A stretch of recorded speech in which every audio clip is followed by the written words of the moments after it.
Sure. Okay. Yeah. All right, well, welcome. I'm Sarah. I'm the Adult Services Librarian here, and we are very fortunate to have Adam from Project Home come and talk to us about fall maintenance. I'm excited. We actually are recording it tonight so that later on it will be on McFarland's cable channel, thanks to Ben. So I hope you all learned something tonight and are able to take it home with you. Great, thanks Sarah. Yeah, and thank all of you for coming out tonight to the class. I know it's tough to kind of juggle between all the different things everyone has going on these days, but we really appreciate you coming, and hopefully you can all get something out of this class. It's not a big class, obviously, so we do have some opportunity to answer questions specific to your home. I do have a presentation. I'll go through the presentation. It kind of lays out items in kind of a step-by-step way to look at your home. There's a lot of stuff on there. At any point, if someone has questions, feel free to fire away. Like I said, it's not a big group, pretty intimate here, so yeah, it won't be bothering me at all. I'd be happy to answer your questions, and then at the end, I'll leave a few minutes if anyone has questions specific to your house that we weren't able to answer through the presentation. Just let me know. We can talk a little bit about that. So again, just on the back table, if you didn't grab one already, there is a checklist back there that you're welcome to take with you and just use it as a guide to go around your house. Some items may or may not apply to your home specifically, but they're just kind of, like I said, just kind of a crutch or a guide to help you as a framework to evaluate your own home and make sure you're doing the things that you need to do to get prepared for the winter season. So a lot of people say, oh, I think we've heard of Project Home, or I might have seen some advertisements, but Project Home is an independent nonprofit operating out of Madison, and we've been around for about 52 years now. We don't really do a lot of advertising. We do some, but we do a lot of grant-funded programs and a lot of home repairs, accessibility modifications, energy efficiency work for mostly low to moderate income households in both Dane County and south of us in Greene County. So for Dane County, we have a number of programs available for residents here for like minor home repair, major home rehab, which covers big ticket items like roofs, siding, a whole house of windows, accessibility modifications like wheelchair ramps, installing railings around porches, widening doorways, converting tubs to showers for, if somebody can't lift their leg over the edge of a tub anymore. So we do all that sort of stuff. We've got a really talented staff. They've been with us for a very long time.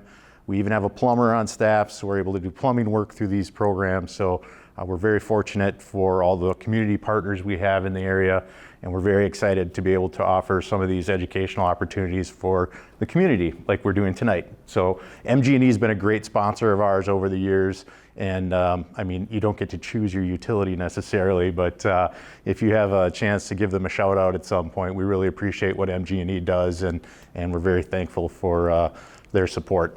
So I'll go ahead and get started. My name's Adam Weisse. I'm the program manager at Project Home, so I'm in charge of all of our operations and all of our programs at Project Home. So that's everything from the home repair to anything else that we do. So I've been there for almost 20 years now. I started out on the crews doing the work, kind of worked my way up through, was a crew leader, auditor, estimator, field supervisor. Now I'm doing some project management and program management at Project Home. So I've been in a lot of houses. So again, if you have questions specific to your house, feel free to fire away. So again, this is just kind of a general presentation, not necessarily specific to your home. So take what applies, leave what doesn't, but we'll just kind of go through things sort of systematically. And then I was gonna send the presentation to Ben, and then also I can get that to Sarah too, and if any of you wanna check in with Sarah at the end, give her your email address. I'm sure that we can have her email out the presentation if you want that too. So we're welcome to distribute that. So when you're going to do things like fall home maintenance, spring home maintenance, any kind of evaluation of your home, you want to do so in a really systemic manner so that you're kind of catching all the little details.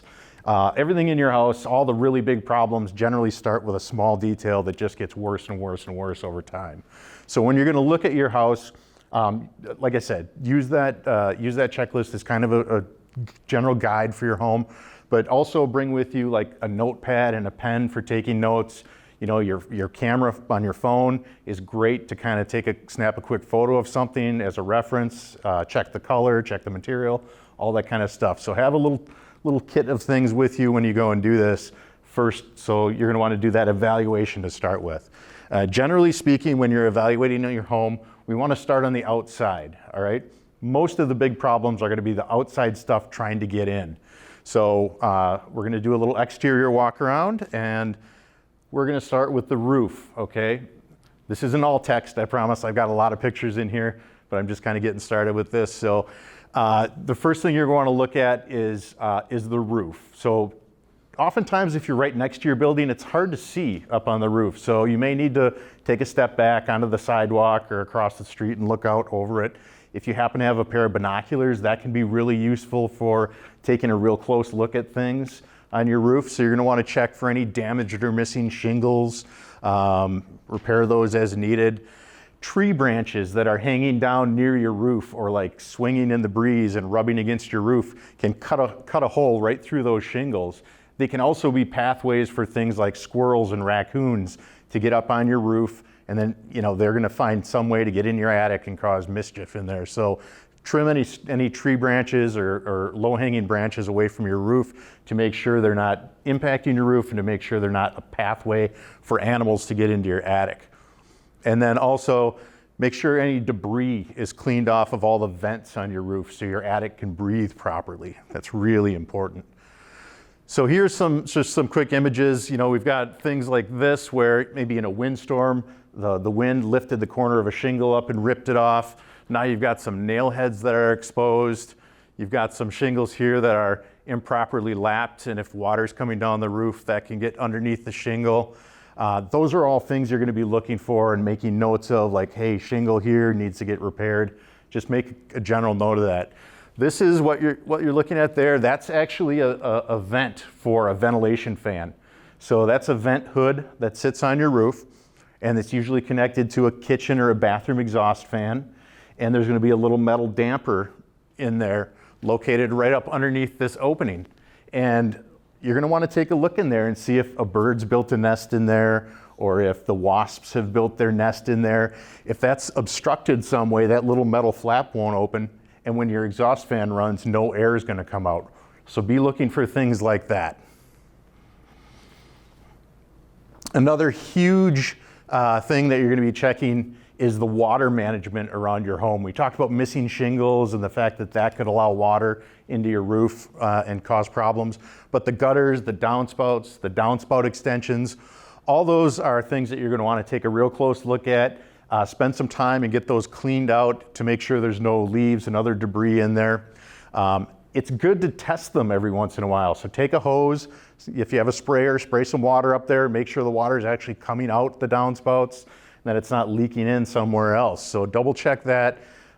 If you do happen to find some areas where the water is dripping through a seam in the gutter or coming out behind the gutter, those are areas you're going to want to take a little closer look at, seal up with some sealant. Maybe in certain instances, it might be time to replace the gutter if they're rusting through or things like that. So definitely take a look at that. And then downspout extensions, so those extra little tails on the end of the gutter and downspout that stick out into your yard, you want that water terminating way away from your foundation. You don't want it dropping right next to your foundation, because what's going to happen is that water is going to saturate the soil right next to your foundation. It's going to migrate into your basement. You're going to have a humid basement. You could actually have water trickling into your basement, and that can cause all kinds of problems as well. So make sure those extensions are on. A lot of people tend to remove them when they mow the lawn in the summer and things like that, but it's just a good idea for water management to make sure those are present. Yes? Do you have a recommendation about the type of sealant that you use for gutters? Yeah, gutter sealant is usually 100% silicone, okay? But some companies also sell something that actually says gutter sealant. Use that. It doesn't need a brand. Brand is not, it doesn't matter the brand. It's the type of sealant. It's got to be really flexible, because if you're putting it on a metal surface during the summer and during the winter, that metal expands and contracts. So any sealant you put on there needs to be able to be flexible like that. So 100% silicone sealant is going to be the best. And anything that says gutter sealant specifically is what you're going to want to use to seal holes. And again, here's just a couple of examples. We have, plenty of debris in this gutter that needs to get cleaned out. A lot of people ask us all the time about gutter guards. There's pros and cons to gutter guards. None of them are going to stop 100% of the debris from getting into your gutter. So whatever you do choose to use, should you choose to use gutter guards, needs to be removable at some point so you can clean some of the sludge and debris out of the gutter. They just will not catch 100% of the debris. Generally speaking, like a tight mesh screen, an aluminum or stainless steel tight mesh screen gutter guard is what you're going to want to use. There's some plastic ones and with some like nylon screening material or fiberglass screening material. Being out in the sun all the time, that plastic gets really brittle and can break. So you're going to want to use something that's generally all metal. And then some of those other ones that have like the full metal that wraps around can get very, very expensive.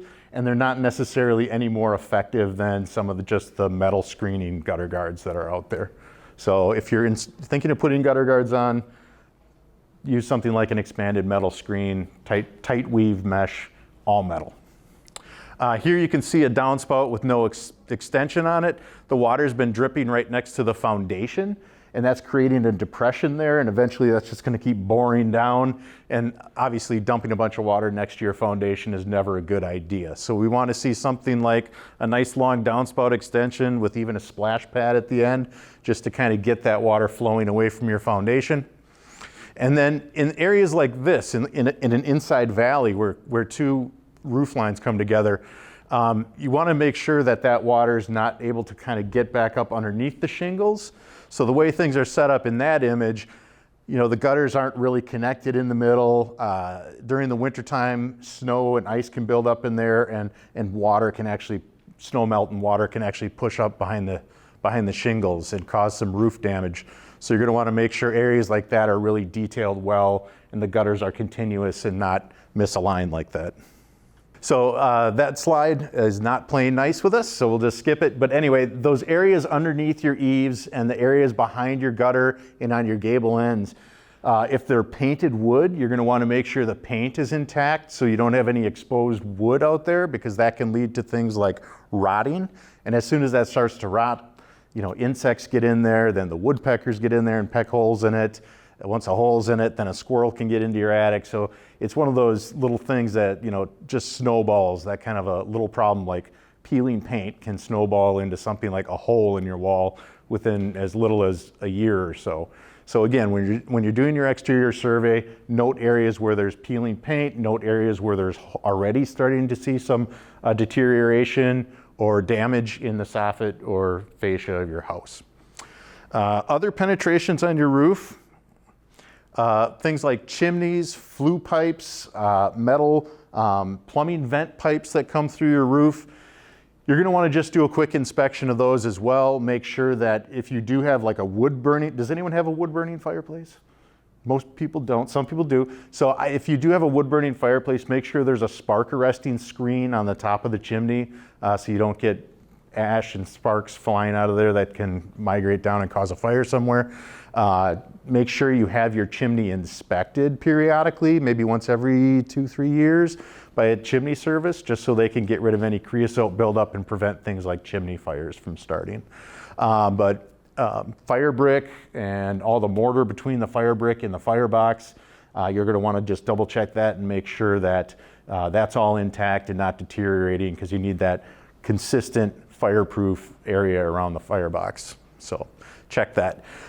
Flashing around things like chimneys, so those little flanges and any sort of metal trim around the base of a chimney or a vent pipe, you're going to want to make sure that's all intact and not peeling up, not wrinkled or cracked. So I don't necessarily recommend getting on the roof. That's just a recipe for disaster in some cases.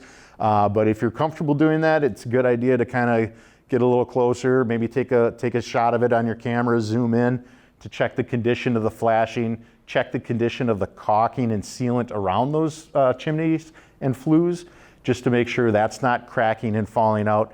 And then you want to make sure that you have good water barrier around any of those things like a chimney or a waste pipe or a plumbing vent stack and things like that. So here you can see a plumbing vent pipe coming through and this nice rubber boot around it.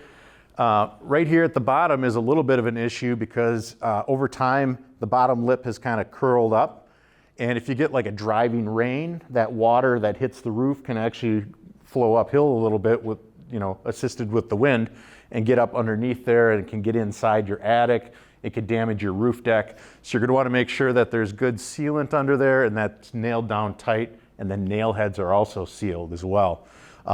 You're asked about what type to use. When you're doing things like any sort of a repair on an asphalt shingle roof, you're going to want to use roofing cement. It's called roofing cement. Here you have a masonry chimney with that flashing around the edge of it as well. Here's where you're going to want to just make sure that that's not peeled up in some strange fashion or falling off. If you see a lot of like debris on your roof from like pieces of bricks falling down and things like that, what that's an indicator of is moisture getting inside that masonry, and when it freezes during the winter, it pops pieces off the brick, they fall on the roof. So if you see a lot of masonry debris on your roof, that's an indicator that you've got a water moisture problem around your masonry chimney, and that needs some serious attention. This is a pretty good looking roof. Again, your fascia and the soffits all look good, no holes, no deterioration. All the vents look good, nothing's peeled up or missing. So that's generally a good representation of what it should look like. Also, gutters, downspouts, and extensions terminating well away from the foundation, and the yard slopes away from the foundation too to help move water away. Yes? On the ridge vent. Yep. Do you ever get water into the attic? It's, yeah, you certainly can, and hopefully it's just a little bit of water, but you can certainly get a little bit of water in the ridge vent. Insulation, and sometimes it's Kind of matted down. Yeah, that's kind of an indicator. It could be water getting blown in there. It could also be condensation forming up there and then dripping down in that area because that ridge vent can be just a little bit colder than the roof deck next to it. So if there's some moisture in your attic getting up there for some reason, maybe a bath fan's not venting properly and you're dumping a little extra moisture into your attic, that can condense on any cold surface up there, and those water drops will drip down and cause sort of a sag or an indentation in the insulation. So whenever you see something like discolored insulation or a depression in the insulation, look above it and see what's going on up there, because that could be an indicator of an issue. Other things you want to look at outside, obviously things like siding, windows, doors. Siding, quite a few homes nowadays have vinyl siding. It's not 100% maintenance free. I mean, as you're going through doing things like mowing the lawn, rocks can get ejected and knock holes in it. Wind can get behind it and push on it, and those interlocking pieces of the vinyl siding can become disconnected and sag. So you do need to take a look at the vinyl siding periodically just to make sure it's all intact, no pieces are missing, nothing's damaged. Again, if anything's damaged, put it on your list, take a picture of it for later reference, and put it on that to-do list of getting repaired. Wood, again, any evidence of insects or birds or rodents getting into your wood trim, definitely take care of that right away, because it will not get better. It's just going to continually get worse.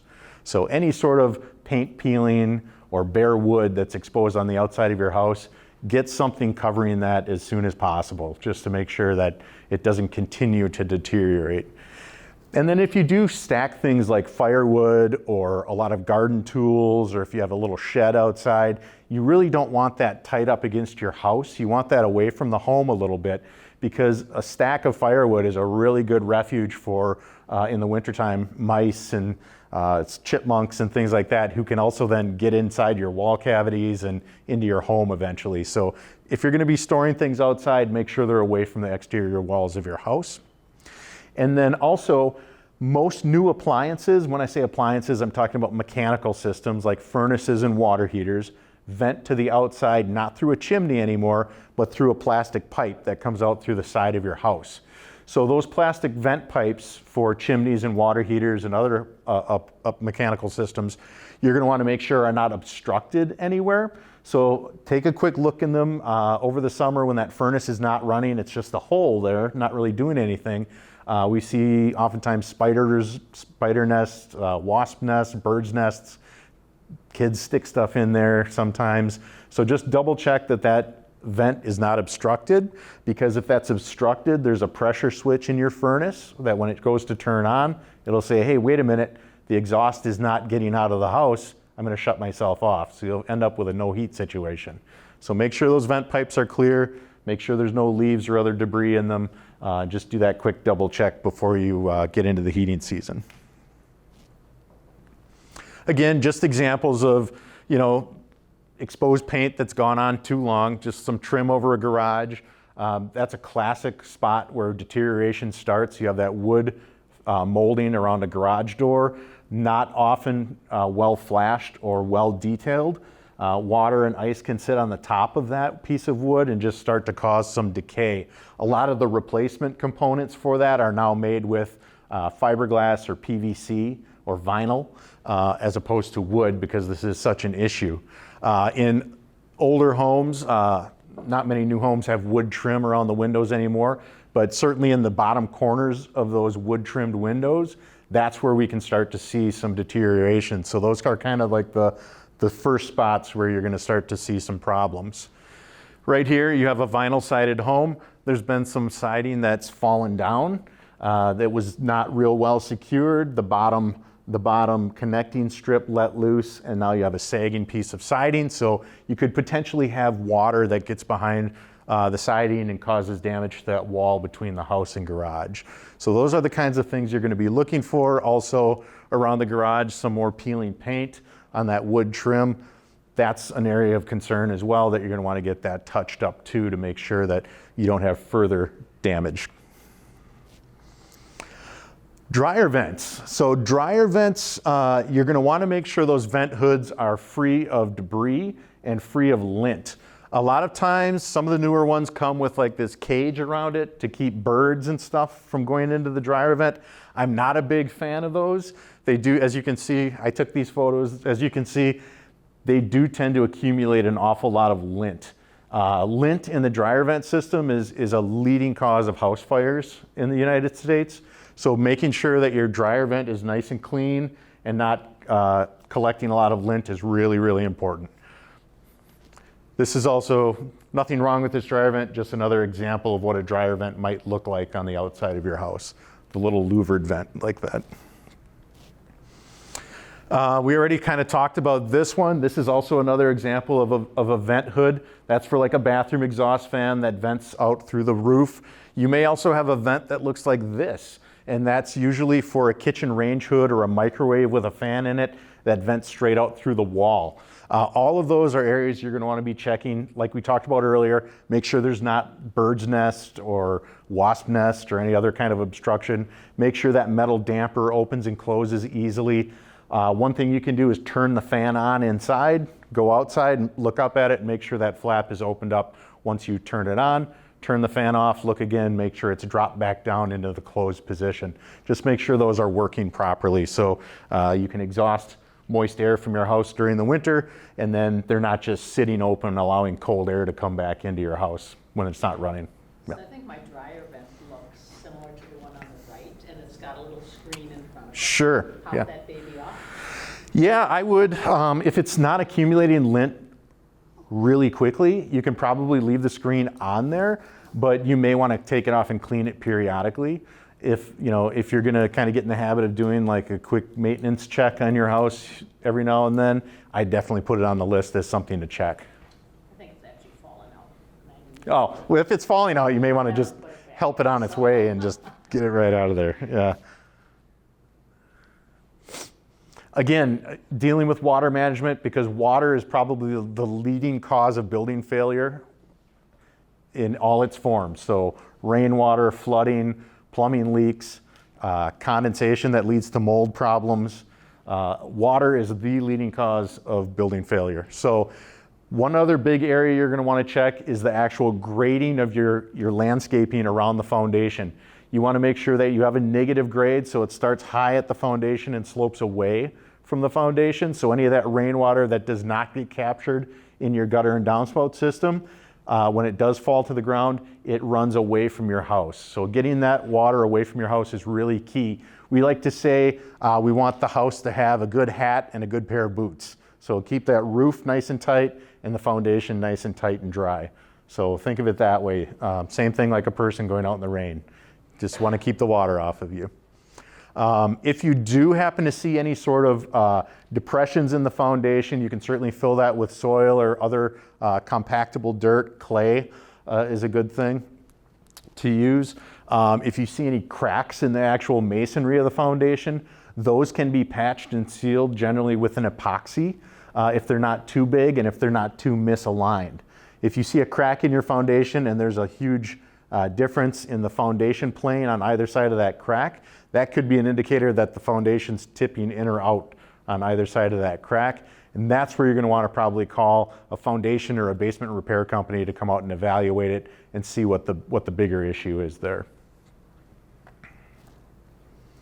Again, we looked at this before, but this is just a really good example of what we want to see. So you've got that good gutter and downspout system, that good water management that gets it away from your house. You've got a good slope away from the foundation of the house here. Everything looks really good there. The shingles look good, the vents look good. You know, well, doesn't like this one either. We'll get right past it. So we'll jump right into here. So here is an example of what's not good. If you have soil built up around your foundation to the point where it's actually contacting the siding, that's inviting problems because you've got things living in the dirt and in the soil that can then get up behind the siding very easily and cause problems within your wall cavity. In this instance, it's a wood-sided home. So again, any sort of insects and things that can come out of that soil into the wood. And because the paint's peeling, we have bare wood surfaces that are exposed. So this is just kind of a recipe for disaster. And that's not what we want to see.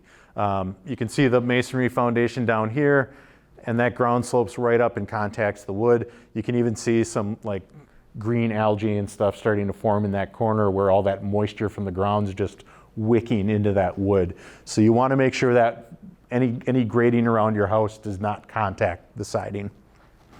If you do have a situation where your siding goes right down to the soil surface, you can do something like this and dig like a little ditch around your perimeter of your house, and you can insert landscaping timbers and leave a little bit of a void between the soil or landscaping timber and your house, and then build the soil up against that landscaping timber and slope that away. That just gives a little bit of a break, like it says, about 6 to 8 inches of clearance between the siding and any sort of landscaping timbers or soil. And then something that drains really well in the bottom of that, like lava rock, gravel, pea gravel, sand, anything like that that allows water to drain really well is what you're going to want to put right inside there.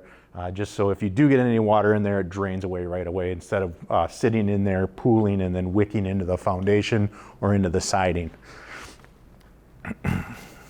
Window wells. Definitely make sure the window wells are properly secured to the foundation. Over time, those can kind of, with freezing and thawing and soil movement and foundation movement, those can sort of pull away from the house. So if you do have window wells or basement windows with covers around them, make sure that's all intact and tight up against the house. Because again, you can get some water moving in through the side there into that window well, creating some problems for you. Here's the inside of this. And you can see water that it's gotten in and actually stained and run down the wall. So when you have an open window well like that, you're definitely going to want to put a little bubble cover over it. They do make flat plastic covers, metal covers. You're going to want to cover that somehow to keep water from sitting and pooling in that window well and then getting inside your basement like we see on the picture on the right over there. Another thing during your exterior survey, as you're kind of going around looking at your house, you're going to want to make sure any hoses that you've been using for the season are disconnected from the hose spigots. If you leave those hoses connected, that can create a vacuum lock in there. And especially if you don't turn the water off to those spigots during the winter, any water that's left in that hose can freeze, and that'll cause your pipe to freeze at the spigot, which could lead to a burst pipe inside your basement. So as you can see on the right here, there's a little valve handle. If you kind of go outside and look where your spigots are located and then go inside to the basement, look for things like a little valve that you can turn 90 degrees to turn the water off to that fixture outside. That way you're not going to have an issue with frozen hose spigots or hose bibs. This one is actually, any hose bib with an actual little cap on the top of it like that is technically a frost-proof fitting, because there's a little ball and valve in there which does not allow for a vacuum lock in there, and that allows any water that's sitting in the hose to keep draining out. But I don't know that I'd hang my hat on that and trust it all winter. So I'd definitely remove any hoses that are still connected to the hose bibs before the freezing weather starts. Did someone have a question? I was just going to say, isn't there an anti-siphon thing? Yeah, that is what this is. It's an anti-siphon valve. They work. I mean, they're going to get any water out that's sitting right in that, right here. But I wouldn't trust it 100%. So best course of action is to remove the hose and then turn the valve off to that fixture so it's not being supplied with water during the winter. And lastly, what you're going to want to check outside are all of your entrances and exits, your egress points in an emergency, things like your decks, porches, walkways. You're going to want to be looking for things like rot on a deck, any sort of concrete slabs that have heaved and have created a trip hazard between the slabs. Those are the kinds of things that you're going to want to look for. Here you can see a deck that's obviously not safe. The posts are rotting, the steps are falling apart. If you have any issue like that, definitely take care of it right away. Those, falling downstairs, when a deck gets icy and you slip and fall down, things like that, or if you don't have a railing that can support your weight, those are all things that when you do slip and you go to grab it, the railing breaks, then you fall off the porch. I mean, it's one of these things that just kind of snowballs like we talked about earlier. As soon as you see something like a deck board starting to lift up, or if it feels a little spongy, or if something looks a little misaligned, it's not going to get better on its own. It really needs to get replaced with a good deck component. Here you can see this is kind of a recipe for disaster as well. We have a stoop. Oh no, not again. I'm getting too close to it. We have a stoop, and then that concrete step had sunk a little bit. So the repair that they did was to pour a couple of inches of concrete on top of it. That creates a really irregular step pattern, and kind of in your mind you want like regular steps, and as soon as you get those irregular step patterns, that can become a really big trip hazard. So that's just, will catch your toe if you're not expecting it, or if you've never been there before and not expecting it, and then you could fall and injure yourself as well. So having that repaired properly would be the way to go. More images of issues. Obviously, if you see a deck that's like this that actually has a hole in it or the board's broken, that would be something that you want to replace those broken components on, just so you don't create further damage or risk injury there. And then just be prepared for the snow in the wintertime. Have those shovels ready, have ice melt ready if you use it, and then just be prepared to kind of manage that walkway in the wintertime. One other item that I want people to look at is also your air conditioning unit outside. There's a couple of things going on with air conditioning units outside. So number one, you can see that this one's tilted a little bit. They all sit on sort of a plastic pad outside. And if that's starting to tilt, that's an indicator that you probably have some moisture in the soil and it's settling. And then when that unit gets misaligned and is not sitting upright, the big fan that turns in there can rotate unevenly, and that can cause premature failure of the fan motor inside your air conditioning system. So definitely you're going to want to have an HVAC company take a look at that and re-level the pad, because that can lead to premature failure of the air conditioning system.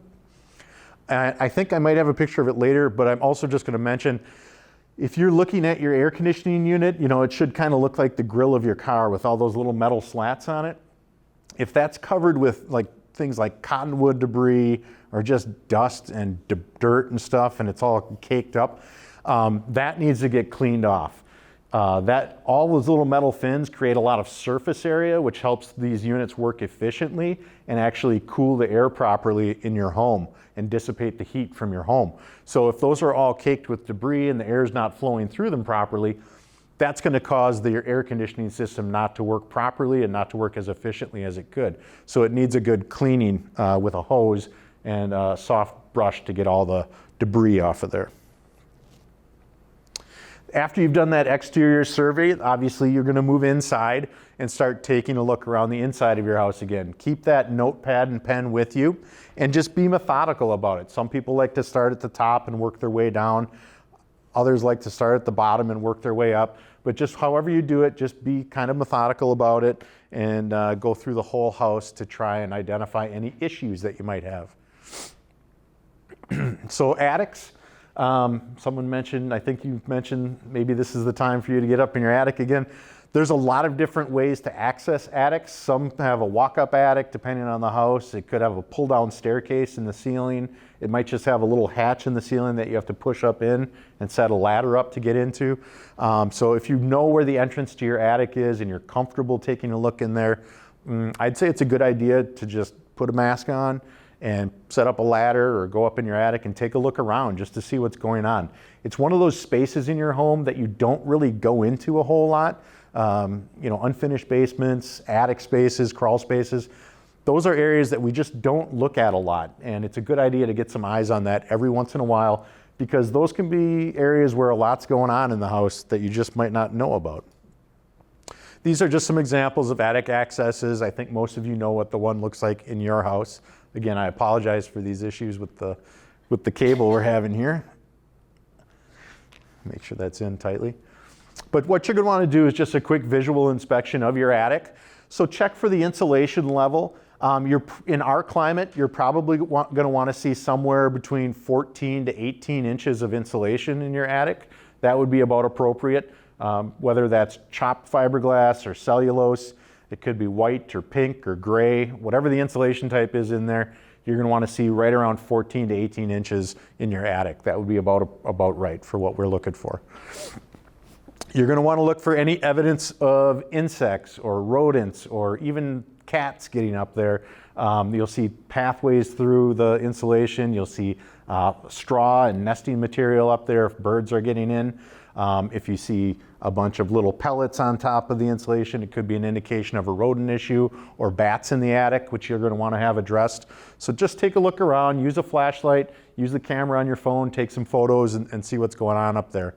Vent fans, you're going to want to make sure that those tubes connecting your exhaust vent are connected to whatever termination you have on the outside of the house. If those vent pipes have fallen off and are just laying in the attic, when you run that bathroom exhaust fan, what could be happening is you're putting an awful lot of water right up into that attic. And during the winter time, when that attic's really cold and you're putting a lot of water up there, that moisture can condense on the roof deck and it can actually turn to frost and start to rain in your attic and cause some real serious problems. So make sure vent fans are connected properly. If you turn off the flashlight and make sure that you're kind of in a dark environment, if you can see any sort of sunlight or daylight coming through the roof deck or around the chimney or anything like that, that could be an indication that the caulking or the flashing has failed in that area. And then you're going to want to take a look at that on the outside to make sure that's not an actual hole through the roof, which could again cause things like water to get into your attic space. Continue to check those chimneys, the plumbing pipes, any sort of electrical mast that goes through your attic. Make sure all that's in good repair and not deteriorating within the attic space. And then just take a look at the underside of the roof deck. So look at the underside of your roofing. Look for things like spots or mold or mildew or just any kind of discoloration that looks like it had been wet and it dried out. Make note of those areas and then take a look outside and see what might be going on that would have allowed water to get up in there.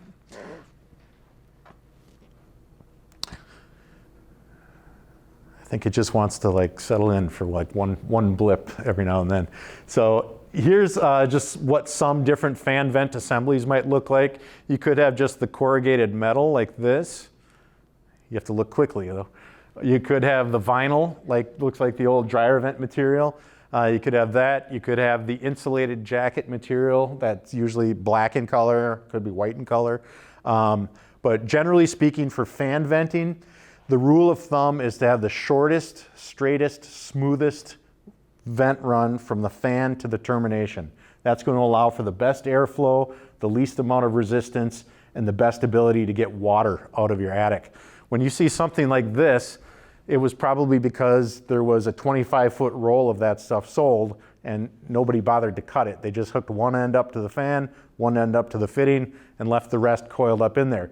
All those coils and all the corrugations in that venting can cause some real problems with airflow. All those problems create turbulence inside that vent pipe and the air just doesn't flow out properly. So short, straight, and smooth for venting. Here's the end of a vent fan that someone tacked up to the roof and they never actually connected to a proper roof vent. They just kind of pointed it at the roof vent. So what can happen there is all that moisture that you're putting up into your attic from that bathroom can, again, migrate throughout the attic. It's not necessarily going out through the screening material. It can migrate throughout the attic and cause problems like mildew and mold and staining throughout the attic space. Here you have a masonry chimney with this discoloration, and the white stuff is efflorescence, which is like minerals coming out of the wood and the water, and some mold as well. But that's a good indicator that there's a chimney flashing issue, and probably some flashing has failed that needs to get repaired on a chimney that looks like that. So when you're inside the attic, make note of those areas and see what you can do. Attic venting. So we're kind of looking down an attic chute. If you have any sort of sloped ceiling in your house that terminates into an upper attic, take a look down those slopes if you happen to be inside your attic. And if you don't see any insulation in there, or if you see just a real thin band of insulation in there, that's an indicator that those areas need to get better insulated. When those slope ceilings are not insulated properly, they can become really cold surfaces in your house, and any sort of condensation or moisture in the air in your house is going to condense on that cold surface. You'll have some ghosting, so it looks like you can actually see the rafters inside your home. You can have nails that pop out through the drywall. All those are indicators of high humidity and a problem with the surface temperature in that area. You can also have a metal vent pipe coming up through your attic. Usually it's like black cast iron, which is a plumbing vent pipe. Those are also areas that we see some issues with in terms of water condensing on that cold metal pipe, dripping back down and staining the ceiling around where that goes up. So make note of any areas like that. Go inside the house, take a look at the ceiling around it. Make sure you're not seeing any halo of a stain starting to form around that, which could be an indicator of a moisture problem in the attic. And obviously, you know, despite everyone's best efforts, certain climate situations just cause icicle formation and ice damming. Lack of insulation, lack of proper air sealing in an attic will definitely lead to a situation that looks like this. But even in the best insulated house, depending on the orientation of the house and whether or not we're getting a lot of freezing and thawing and snow and then melting, you can get the best insulated house to look like this as well. None of this is really good. What can happen is you get that ice dam effect. So the icicles, oh, come on, come back. Okay, so you can get the icicles forming at your eaves, and that creates an actual dam at the bottom of your roof line. So any more snow that melts up further up the roof, that water rolls down, pools up behind that plug of ice, pushes up underneath the shingles, and then rains into the attic. A lot of times that happens around the perimeter of the house. So the places you're going to see affected by this are, generally speaking, above your doors and windows. You're going to start to see drips starting there first. You're going to start to see stains forming on the ceiling around the perimeter of your home first, rather than, say, in the middle of the living room. That ice damming usually affects the perimeter of the home. So if you see a big ridge of ice, that's something you're going to want to address sooner rather than later, because that can cause some very serious problems in our climate. Adam, Yes. what's the opinion about like the ice, like the snow rakes, about raking? Yeah, right. Yeah, obviously the ice formed because there was snow on the roof, which melted and rolled back down and refroze out at that cold edge of the roof. So a way to deal with that is to get the snow off of the roof. So what you're going to want to do is use a roof rake. Sometimes those metal edges can be kind of sharp, and if you're not real careful, you can actually damage the shingles if you're dragging it across the shingle surface. So what we tend to recommend to people is you can get like a door sweep with a rubber flange on it and screw that onto the edge of the shovel, and then you've got that rubber flange running across the roof instead of that hard metal edge. But yeah, raking the snow off the roof if you're able to, and if it's not going to cause danger to you, because that snow coming off a 2-story roof is really heavy, and that could hurt you. So you have to be very careful. Okay. Nonetheless, the snow can be a lot of weight coming down at you. So yeah, if you're able to kind of rake around the perimeter of the roof up a few feet, that's probably going to solve your problem. If you do have ice dams when you're not raking, that's an indicator that there's other issues going on, like lack of insulation or poor air sealing in the home. So you're getting too much heat escaping from the house into the attic, causing that snow to melt on the roof surface. And then to solve that problem is what we just talked about, air sealing and insulation. So obviously, going up into the attic with some expanding foam, sealing any pathway between the house, the heated area of your house, and the attic space is what you're going to want to use that expanding foam for.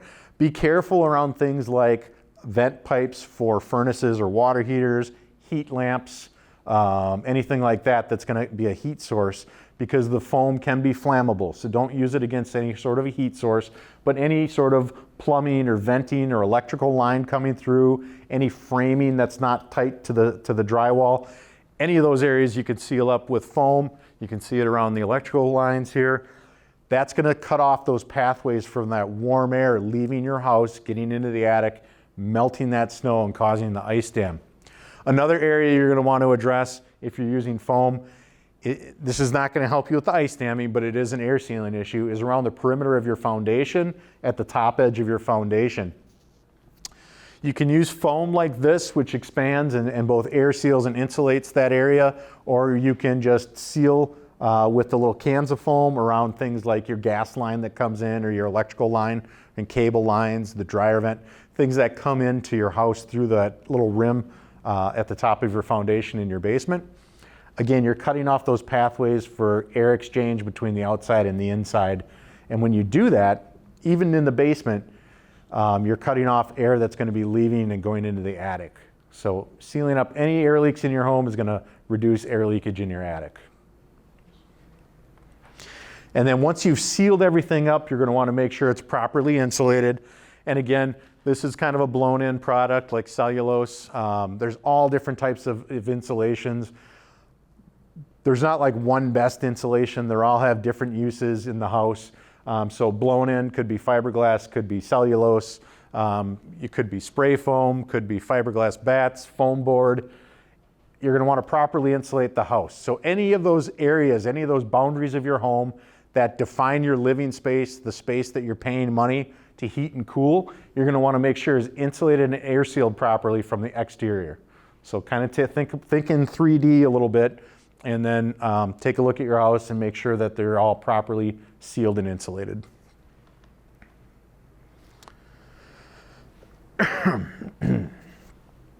Okay, so probably the most common type of heating system we have in this area is a forced air heating system, a furnace, which is going to have supply and return ducts in your house.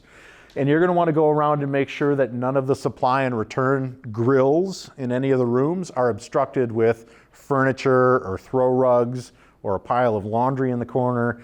You're going to want to make sure that those systems have free flowing air through the whole system. Again, cutting off return air to a furnace can overheat it. Cutting off supply air will mean that that heated air is not getting delivered to all the areas of your home, and that can cause temperature imbalances in your home.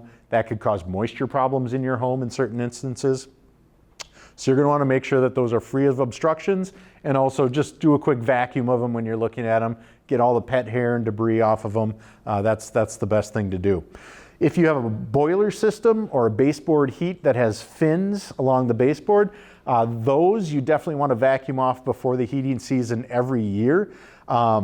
Those work because the room air flows through those fins, gets heated up, and then the hot air rises and gets distributed throughout the room. When you have dust and debris on those fins, that acts like insulation on there, and you don't get the heat transfer, so they don't work as efficiently. So you need to pop the covers off of those baseboard units and vacuum off the fins.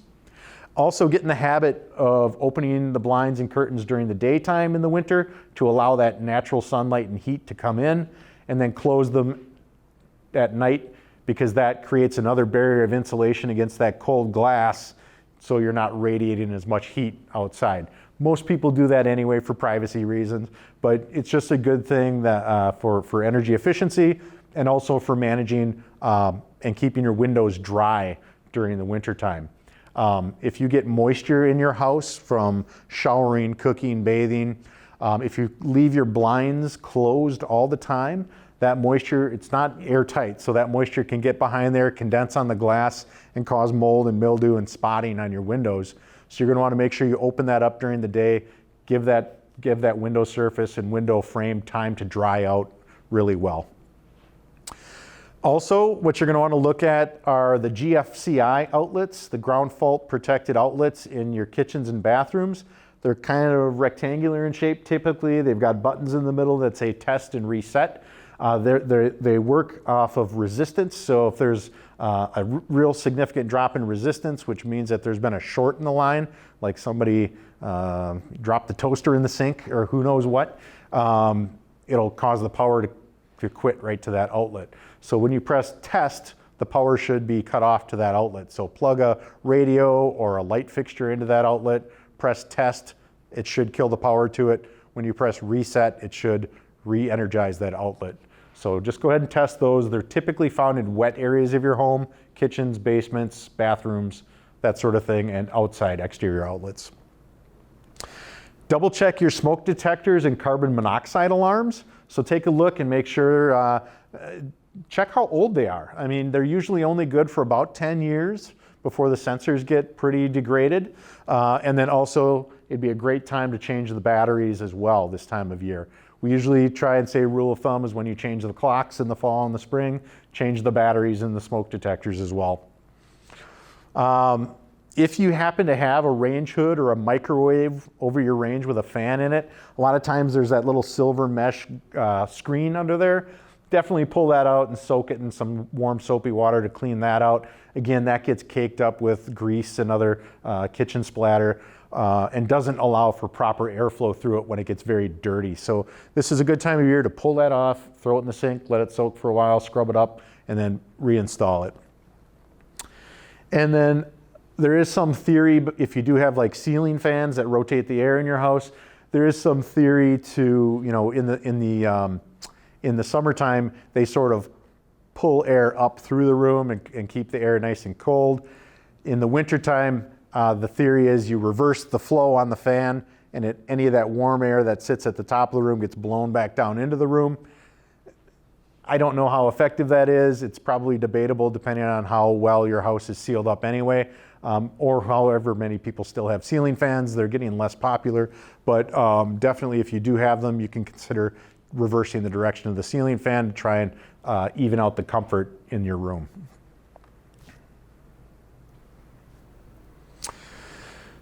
Test all the drains in your home this time of year. A lot of times people have utility sinks in the laundry area of their home.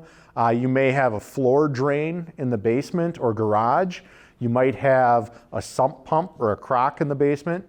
What you're going to want to do is take a bucket of water, pour it down the drains, make sure the water flows freely, check under those fixtures like a utility sink to make sure it's not leaking onto the floor.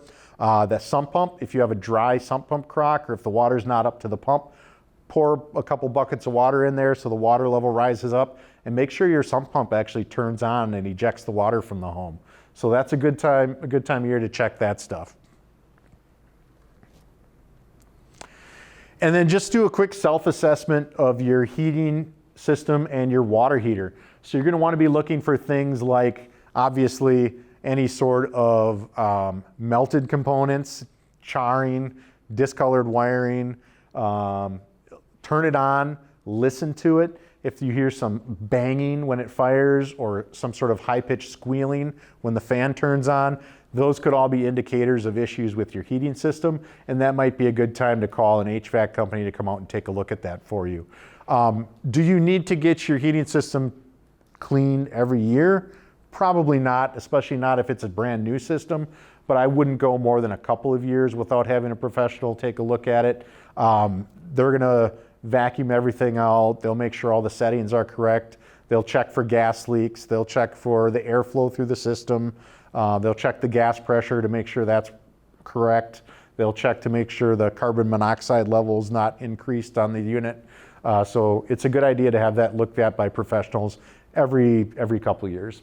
Yep. There's different types of the air filters. Some are rated. this is Absolutely. level 8 or whatever. Yep. I heard someone comment that the tighter filters are harder on the fan of the furnace. And Yep. it's not necessarily good to use.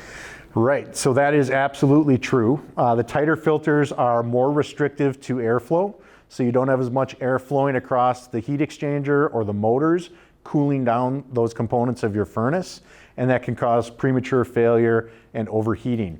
So there's kind of a sweet spot in there between air filtration and having your furnace work properly. Excuse me. And filters are rated in MERV, M-E-R-V, and there's a number after it. Every furnace filter is going to have a MERV something. And generally speaking, what you're looking for is like 6 to 8 in that range. Some go out as high as 13, 15, 16. As when you start doing that, if you're not absolutely diligent about changing that filter regularly, like monthly, you're probably going to have debris, dust, pet hair, especially if you have dogs and cats, accumulating on there, and that's going to plug the filter up and cause problems with your furnace. If you pull the filter cover off and look at it and the filter's caved in a little bit, that's a real good indicator that the filter is plugged up and the furnace is sucking that filter in because the air is not able to flow through it.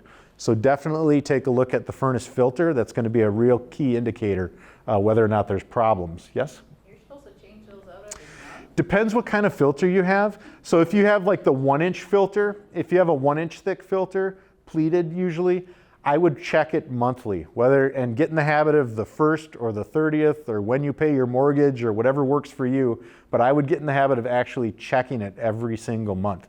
If it's not, you're checking it for things like visible debris, discoloration, like severe discoloration, dust bunnies on there, if it's actually concave because the furnace is sucking it in. Then if you see anything like that, pull it out and throw a new one in. I wouldn't say you have to change it monthly, check it monthly for sure. Stay on top of that. Yeah, some of those other filters are like almost like an accordion that you can expand and slide into a slot, or some are like 4 or 6 inches thick. Those are technically like a 6-month filter. I would still get in the habit of at least looking at it periodically throughout that 6-month period, because those they have a lot of surface area on them, and they can really accumulate a lot of debris in those little grooves. So definitely check it monthly, and like I said, whatever works for you, 1st or the 30th, or put it on the calendar, check the furnace filter, just double check it. A lot of thermostats now will actually have a little flashing indicator that says check filter, and you can reset that like every 30, 60, 90 days, whatever you want to do, but there's actually indicators on a lot of thermostats now. Obviously, as you're going through the inside of your house, look for things like missing alarms. If if the smoke detector was going off when we burned the pizza last July, like now is the time to put that back on and get everything ready for the winter season. If you have light fixtures or ceiling fans or exhaust fans with this halo forming around it, that could be a couple of things. That could be that the vent's not connected properly to the backside of the fan. You're getting condensation on the backside of that ceiling and that's bleeding through. Could also be an exterior water leak rolling down the vent pipe and showing itself at the vent fan as well. In any case, if you see any sort of a halo around the ceiling, generally speaking, you know that it's a problem, it's a leak. If you don't know if it's an old leak that you hadn't noticed before or if it's something new, what I usually recommend to people is to take a pencil and just draw a light outline of the perimeter of that stain on your ceiling. Come back and check it in a week or after the next rainstorm and see if that's migrated out beyond that pencil line. That's going to tell you that you've got an active leak in your ceiling and you're going to want to address that. If you see something like the paint peeling off the perimeter of your room up in the corners, here you can actually see mold growing out of the back side of that. That could be an indicator of water in the wall cavity. It could be an unsealed partition wall, so you're getting cold air and condensation coming in to your wall cavity from the attic. If you see anything like that, that's just an indicator that there's a big problem going on inside the wall. And you want to have that looked at a little closer. Obviously, when you're looking in bathrooms, there's a number of things that could be going on as far as maintenance goes. One of the big ones is a tiled bathtub or bath surround. You're going to want to make sure that all the grout is intact and not failing. A lot of times we'll see caulking that has failed or peeled off, leaking fixtures, stains on the ceiling or mold. This is actually the picture of the basement underneath this bathtub because water had been getting behind the tiles and the ceiling was getting saturated, and then that's getting wet and moldy now underneath that bathtub. So that all stemmed from, the grout failing around your tub. So take a look at that, put it on your list. A little bit of caulk, a little bit of grout repair goes a long way to preventing a real big problem. That got opened up, all the joists were rotting and failing. It was a big mess. So all that stemmed from some grout failing around a tub. You'll also want to take a look at any sort of exposed plumbing pipes in the basement.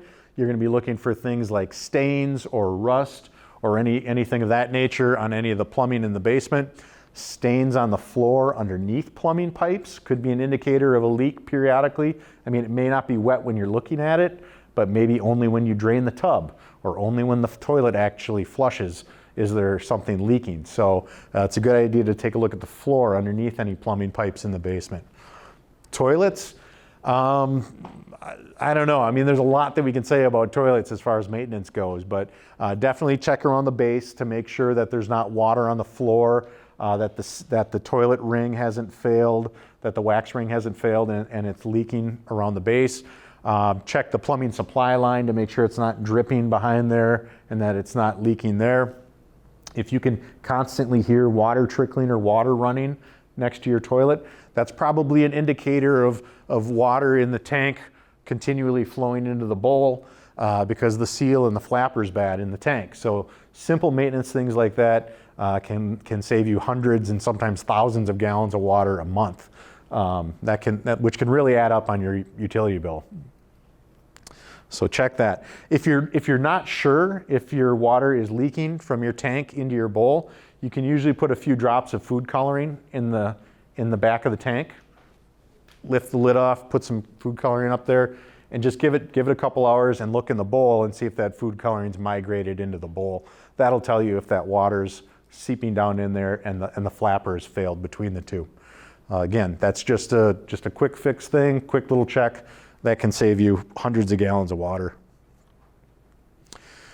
I already kind of mentioned the sump pump thing. Again, this is just, does anyone actually have a sump pump?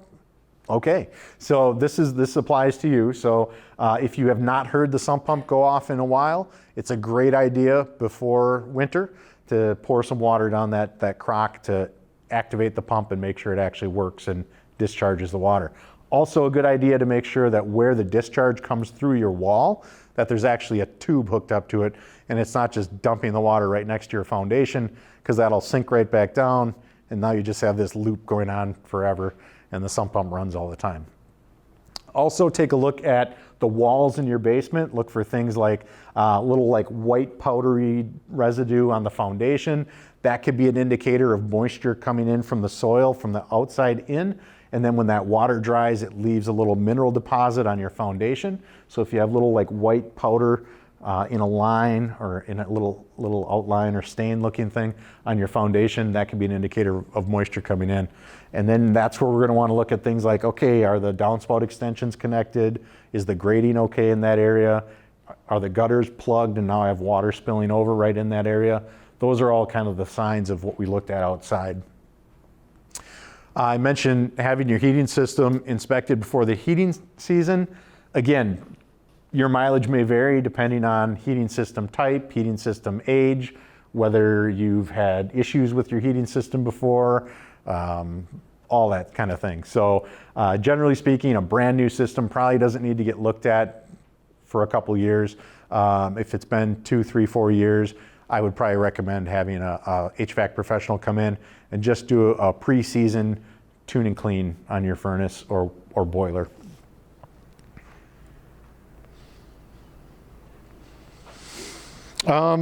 Take a look at the service panel in your basement. So the electrical service panel, I've got it, sorry. Take a look at the service panel in your basement where all the breakers, or if you still have, does anyone still have fuses? Some people do. No, breakers, everybody? Okay. If you've got breakers, double check and make sure nothing's tripped. Make sure the cover for the panel is there. A lot of times, that gets taken off and not replaced. That can be a huge shock hazard, so be careful with that. So if the cover's on, take a look inside, make sure that none of the breakers have tripped, make sure none of the components have charred or any kind of loose sparking, or if you smell any sort of burning in that area, you might want to have that looked at by an electrician. And then there's always this question about duct cleaning. Should you have your ducts cleaned? Should you not have your ducts cleaned? There's definitely pros and cons to it. The EPA has a good fact sheet on their website. There's like, should I or shouldn't I? There's a couple fact sheets showing you all the pros and cons of duct cleaning on the EPA's website. So if you want to look at that, if you're considering duct cleaning, I recommend taking a look at that. I'm not saying do it or don't. Again, everyone's situation's a little bit different. I'll leave that up to you. But it's a good idea in some instances, probably not a great idea in others. And certainly use a reputable company that uses all the proper, seals everything properly, uses the proper vacuum and filtration, so they're not just knocking debris loose and then that gets spread throughout the rest of your house. Because you've just taken all that debris from your ducts and now just throwing it all around your house. Again, sump pumps. Consider a sealed cover if you have a sump pump system. Radon is a real issue in our area. Every house is a little bit different in terms of how much radon is getting in. Radon is a carcinogen. It's the second leading cause of lung cancer behind smoking. So I would recommend, if you've not had your house tested for radon, to test the radon level in your house. You can get a test kit. It's a home test kit. Set the little test container out for however many days they tell you to. Drop it in the envelope, send it to the lab. It'll tell you what your level is in your house.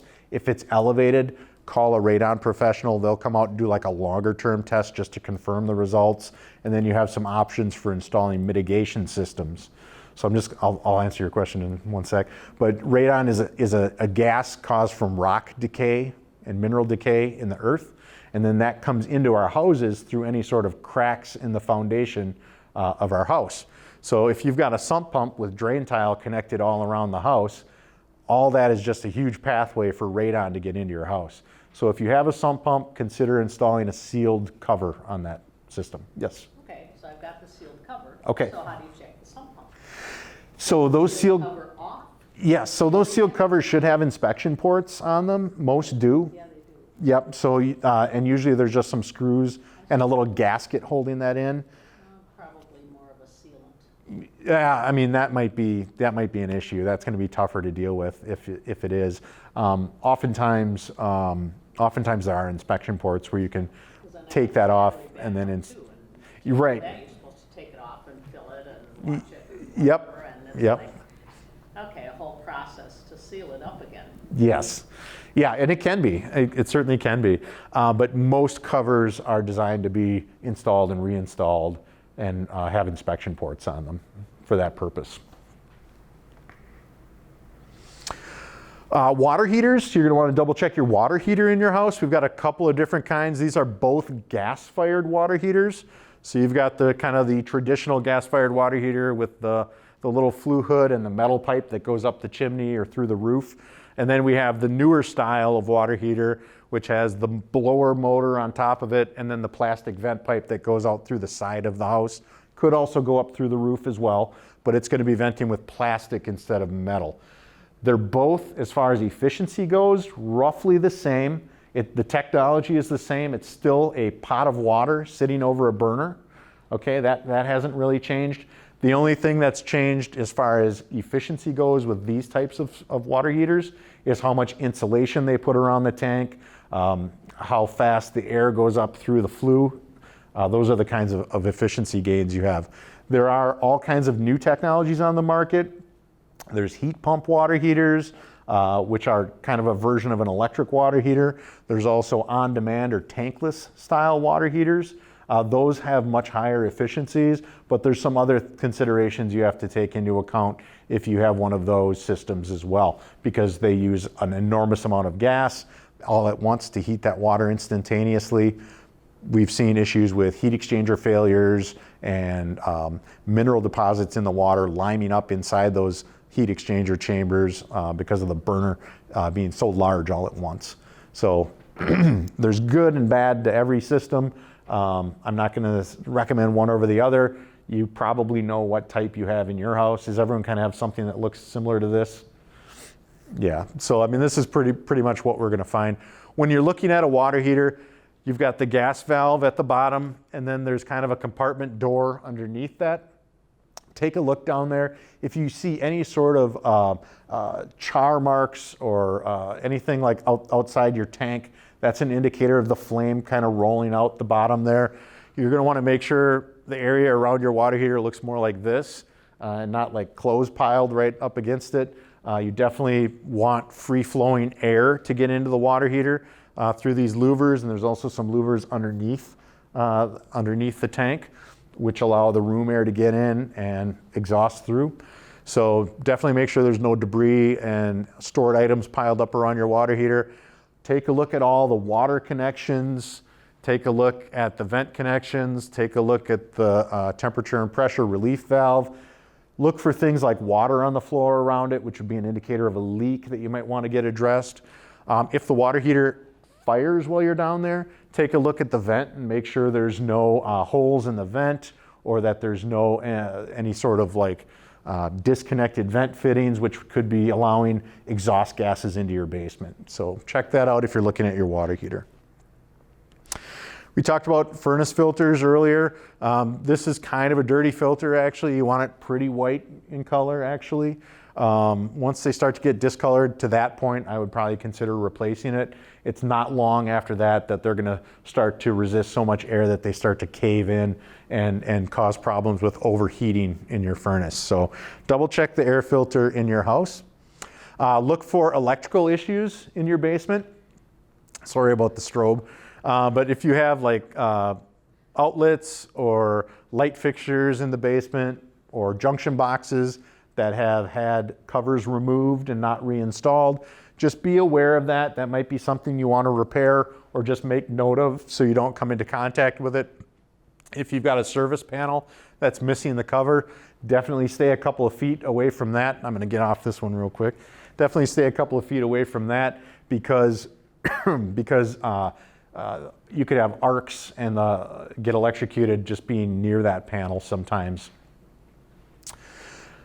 Taking a look at the outside and the inside of your house, the attic, the inside, the basement. Now just double check the garage as well. Things that you're going to want to look for, just testing the garage door, make sure everything is lubricated properly, make sure the garage door spring is lubricated properly. Double check that the tracks aren't misaligned. When the door is in the closed position, make sure that you can't see daylight underneath the bottom door seal. You can readjust those doors. Some are easier than others, quite honestly, but they can all be adjusted. If you have snow removal equipment like snow blowers or another powered snow equipment, make sure that they all operate properly before the snow flies. And also now is a good time of year to start thinking about, hey, my shovel broke last year. I was going to wait till this year to get one. Go get one now before the first snowfall, because they're all going to be gone when you need it at that point. So do that now. Any sort of powered lawn equipment like lawnmowers, drain the fuel from them, run them till the fuel's run out of them. That way the fuel doesn't go bad and gum up the inside of your lawnmower. Any sort of items in your garage that are prone to freezing. Again, it's a good idea to get those out of the garage, bring them inside if it's not something harmful to your indoor air quality. And then we talked about roof rakes. Consider getting a roof rake for the wintertime if you have had ice dam issues in the past, and just to get that snow off of the roof. Obviously, here's an issue with garage door not closing properly, and then a lot of people's garages become storage facilities. You know, good, bad, or otherwise, that's just how they look sometimes, depending on what your situation is. But I would say that if you've got a situation like this and you want to get the cars in there, now's the time to start cleaning that out, not when it's freezing outside. So again, most of these projects, especially the evaluation, you can do the evaluation yourself. You don't need to hire anyone to do that. You people live in your homes. Generally speaking, when someone calls me out to a house to look at an issue, they know what the problem is. They just want me to kind of walk them through it and talk about what the root cause might be. As you live in your home, you know where the problem areas are. You know what the issues are with your house. Now, hopefully we've covered a few things where you can just take those tools and walk around the house and try and figure out what's going on, what's causing those issues, and then you can deal with them properly. If you are interested in energy audits or attic insulation or air sealing, the place to start I would recommend is focusonenergy.com. They have a lot of resources on their website for things like money available off the cost of insulating your attic or walls. And again, being in Stoughton, I think MG&E serves Stoughton for the most part, some Alliant down here. They're all participants in MG&E, so it's likely that you are all eligible for those services through MG&E and through Focus on Energy. And then they also have some tools on there like, what are you trying to do? Replace heating system. You can enter your zip code in there. It'll tell you all the contractors who work in this program that work within your zip code. Yes? What about if you want to install solar panels? Yep, same thing. They've got information on rebates available for solar energy systems. They've got a whole list of contractors. Like if you enter McFarland zip code in there, it'll say, okay, within a 20-mile radius, here's everyone that works for Focus on Energy that's eligible to get you the discounts off the cost of the improvements. And then it'll spit out a list for you right there. And then you can kind of go through and do some legwork and select a contractor that way. There's a lot of new funding coming down the line that we're not really sure how it's going to work in Wisconsin quite yet. There's the Inflation Reduction Act, which passed last year, and all that money that's available for home energy improvements and home improvements is still getting determined how they're going to use that in Wisconsin. So more to come. Keep your eye on the news.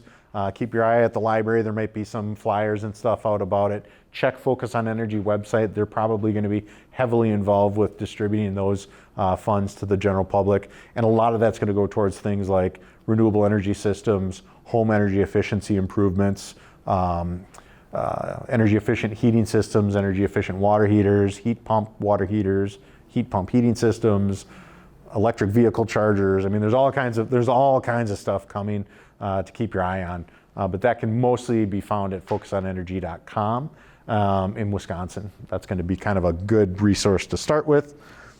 And then if you're interested in finding out a little more about Project Home, feel free to take one of our flyers in the back of the room there. That's got our phone number, our website, and then I'm happy to stick around for a while here if any of you have questions that weren't covered through the presentation that I could kind of walk you through with while I'm here today.